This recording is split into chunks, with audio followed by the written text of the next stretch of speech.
Welcome back and straight to it. Now, March is globally recognized as Women's Month, a time to celebrate the achievements of women across different spheres of life while also reflecting on the challenges that persist. One of the most pressing issues remains economic empowerment. While African women contribute significantly to economic growth, they continue to face barriers such as limited access to funding, unequal opportunities, and systemic biases that slow their progress. On today's Xtra Special, we put the spotlight on women's economic empowerment, what progress has been made, and what still needs to be done to ensure women thrive in business leadership. And so joining us to answer these important questions are two incredible guests. One of them is Shirley Ewang. She's the Advocacy Lead at Gatefield, a strategic communications and public affairs firm that is championing socio-economic transformation. Joining us here in the studio is Bili Sule. She's a business growth engineer and venture capital investor that is dedicated to helping businesses scale and access funding. Ladies, welcome to the program. Welcome, ladies. I will just be the fly on the wall on this. He says that, but towards the end, he will join. I promise you that I'll let you take charge here. Yeah. Fingers crossed. There we go. Shirley, let me start with you. Thank you so much for joining us, shall we? Let's just get started. We're pressed for time, right? Women's economic empowerment is a key theme this month, the entire month of for women. From an advocacy perspective, how far have we come in ensuring women have equal economic opportunities? Very quickly, please. Hello. You look a lot more beautiful even in person. Oh, goodness, don't do that. Now I will shrink. You know? Now I will shrink. Oh, thank you. Pleasure. Thank you. Pleasure. Yeah, I think that a lot of things have happened. There are a lot of systemic barriers, like you mentioned, that prevent women from accessing capital. I think one of the key resources that any business needs to start up is capital. And I think in the case of women-founded organizations and businesses, it's even beyond, the access to starting capital, but we need to look at the kind of profile and types of businesses that are typically run by women. And when you look at that profile, I think what is even more important is for them to have access to working capital. And we typically find in this ecosystem that can be hard to access, especially like with typical institutions like banks, etc. And then even looking at, the way the VC investment system is set up, it's really more focused on,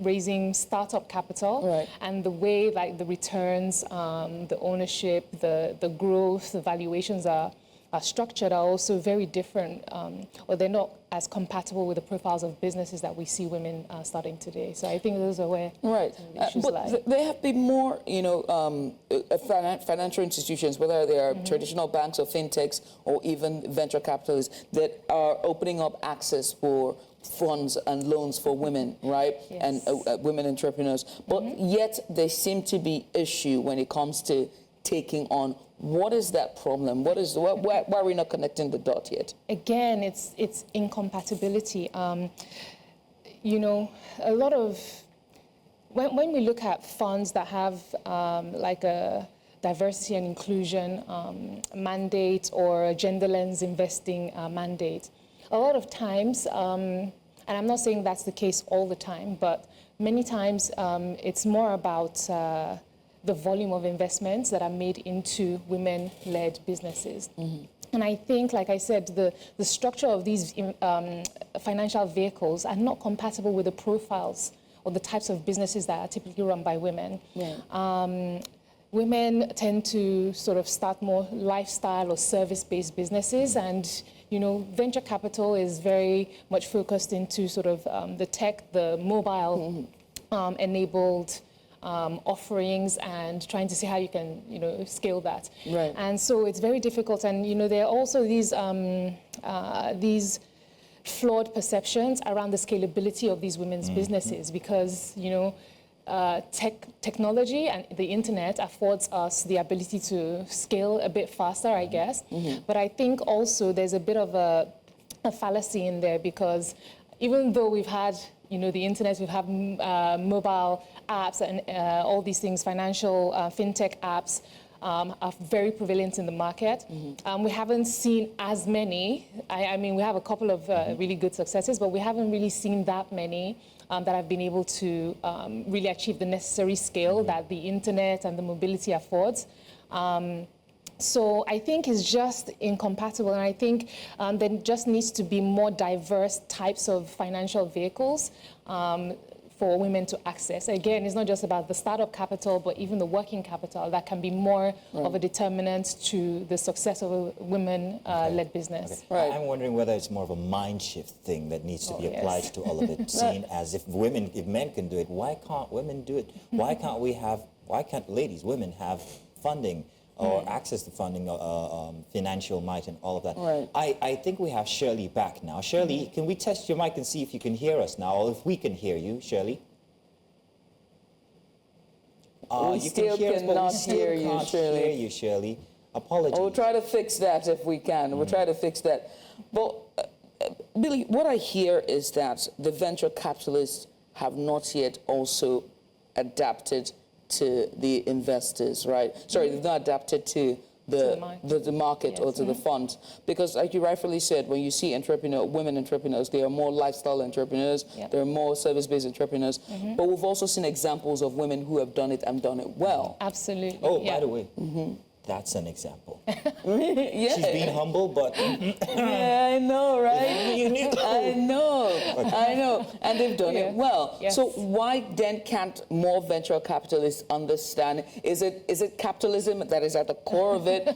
Or is it just, we don't get that, so we're just going to go with what we know is familiar? Or is it speed to getting their returns back? Which is Absolutely. I think any venture capital fund or any fund, their priority actually is to turn around multiples on their investment. That is the absolute priority. Whether it's gender lens focused or whether it's not, that is their priority.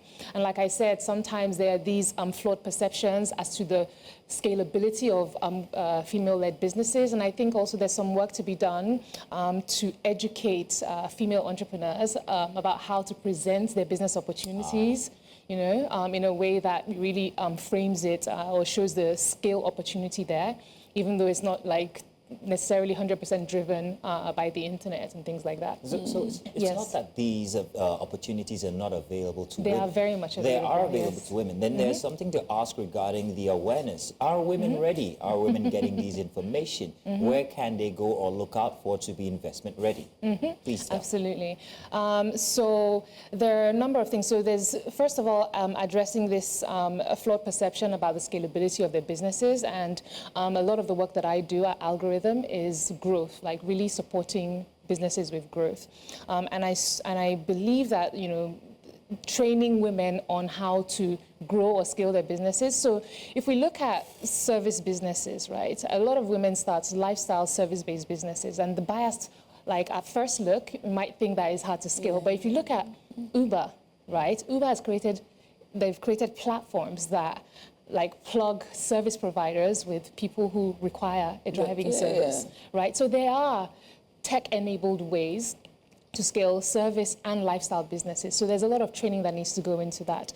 We have our Algorithm Growth Talent Accelerator program, so I would encourage female entrepreneurs to apply for that. And we have scholarships available, which are we have a mandate to have gender parity there. So female founders so that's a good thing. Encouraged to apply for that and learn about how to grow your business and position the scalability of that in front of investors. So there's that. I also think some of these things that we're seeing now are the outcomes of systemic biases, right? Typically, women have not necessarily been driven to go for sort of STEM focused studies, and we're now starting to see the effects where there are more sort of male profiles who are working on sort of tech businesses or scientific businesses. And I think, this problem can't be solved by just saying, let's just, we can't create another bias and think that's going to sort of balance things out, right? we really have to take a holistic approach, looking at all the way from education, giving women the opportunity, and letting them know that STEM is a viable pathway for them if they're interested in that.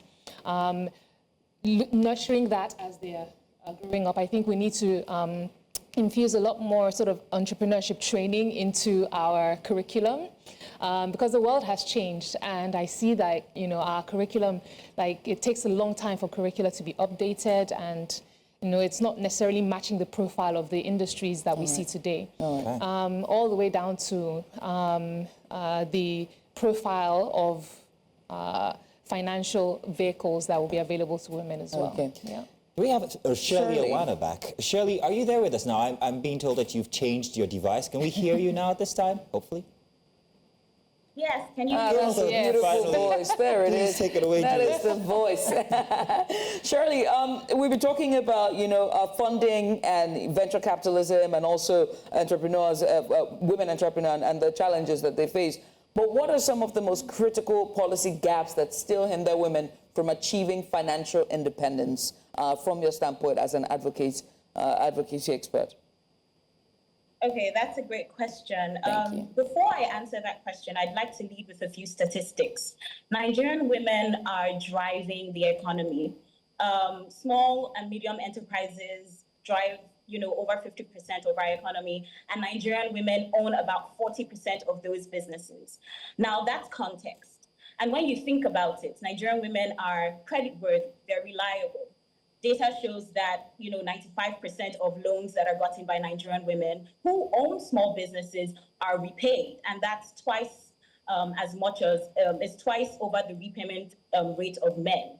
So, despite the fact that Nigerian women are making strides in the economy in terms of small, medium enterprises and medium enterprises as well, they're also reliable in terms of getting access to loans, not in terms of getting access to loans, rather they're reliable in repaying loans. However, only 10% of SME loans goes to Nigerian women. Now, that is a gap. That's a huge disparity. And when we're thinking about, some of the policies that we can introduce in order to further empower Nigerian women and contribute to women's economic empowerment, that's something that we need to tackle. We need to ensure that there is equal allocation of SME loan funding to women. I think another critical policy is the fact that the Central Bank of Nigeria also has, a bit of a regulatory role to play in this instance, right? The central bank can ensure that at least 30% of lending goes to women, because women are the backbone of Nigeria's economy. I mean, there is this, crazy statistics but it's very true, that when Nigerian women are empowered, we can make close to 229 billion this year alone. And it's just important that we look at our credit financing schemes. We need the banks to be incentivized to ensure that a significant portion of their loan portfolio goes to women, because if not, that funding gap is going to exist, and it's going to cripple the national economic growth of Nigeria. I think that these are some policies that we need to ensure that are in place. We need to ensure that there is equal loan allocation for women, and the back of industry, SMEDAN, they all have a role to play in shaping the market to ensure that women are equally empowered to do big things, and they can, meet their economic ambitions. I hear that call. I hear that call for Sweden to actually pay more attention to women. But I want to ask a very critical and dramatic question. Have women actually pigeonholed themselves into a corner where their credibility when it comes to other endeavors outside of lifestyle, outside of agriculture, they're not looked upon as credible by a cultural system a biased cultural system? Is this because women are not daring to branch into other more daring endeavors, like tech, for instance? And please don't crucify me. I'm just the messenger here. Did you see our faces? Because we're about to shoot you. I know. I'm like, wait, what did you Somebody just say? out there is asking that question and hoping that I would represent them. So I just did that. So please, Shirley, what do you think? Shirley, your representatives, give it your best shot. I think that definitely there is a gender disparity, and obviously there are lots of systemic factors that stops women from growing in sectors. I mean, obviously, I think you already answered the question. Women are already doing great things in tech. But then again, power, discrimination are some of the biggest obstacles to ensuring that women advance in all of these sectors. And that's why we need to continue to break down that bias, and we need to spread awareness on the fact that women's economic empowerment is crucial to Nigeria's economic growth. Now, I mean, the statistics that I provided before in how much women are contributing to, the small, medium enterprise business, I think it speaks for itself to say that women are powerful and women can really do anything that they set their minds to. But it's important that we empower them with access to capital. It's important that, CBN, Bank of Industry, they're thinking of other ways to advance loans to women. I think that that's just the resounding factor, because when women are economically empowered, Nigeria earns. When women earn, Nigeria earns. So whether it's in small businesses, whether it's in tech, whether it's in finance, how do we come up with policies that can enable women? If we think of the policy that was instituted by CBN that asked banks to ensure that a certain percentage of women are represented. We're trying to manage the time. We have one last question for Bili, and then just apologies. Yeah, we sincerely apologize because we're really pressed for time. But very quickly, Bili, before I let you go, what are the trends? And maybe I can split this question between the both of you, but I would like for you to keep it very succinctly, maybe 30 seconds max, please. What are the trends that you see in the future when it comes to shaping financial inclusion, financial independence, and also access to funding for women entrepreneurs, whether it's tech, lifestyle, or fintech? I'll start with you, Bili, and then to you, Shirley. Sure. I think recently we've seen a lot of investment mandates behind sort of ESG, DEI, so really focusing on gender lens investing. I'm not sure that I completely agree with the premise of gender lens investing, but I think even now, like with the shutdown of USAID, those types of funds tend to sort of drive gender lens investing, and it will be interesting to see how that evolves over time. But I think what is more important is having the, really addressing the systemic biases and root causes, over the long term. And then we'll start to see that change. All right. Eventually. Shirley, 30 seconds, go. I think it really comes down to policy making and the effective implementation of such policies. For example, the Bank of Industry has a fashion fund that is, I think at the time was up to 1 billion naira, but now that's about $1 million or less because of currency depreciation. But that really speaks to empowering women in a particular field. So I think that if some of these financial development institutions and banks, if they are more intentional about instituting some of these policies like targets and loan portfolio shares going to women, at least 50%, I think that we can really advance women's economic empowerment at that level. All right. So policy making and advocacy. Policy making, VC, and of course, implementation of those policies. Ladies, thank you so much. Intelligence all round, I must say. Shirley Ewang, many thanks to you, and also Bili Sule, thank you so much for joining us. We appreciate you, and we apologize for how the time was small. We have to rush. Apologies. Apologies. We really wish you could stay the entire hour. Thank you very much. Happy Mothering Sunday to all the mothers out there, including my mom, Lara Sule. We love you. Happy You're birthday. doing great. Mother's Sunday. Day. Yes. All right, Happy Mothering Sunday. All right.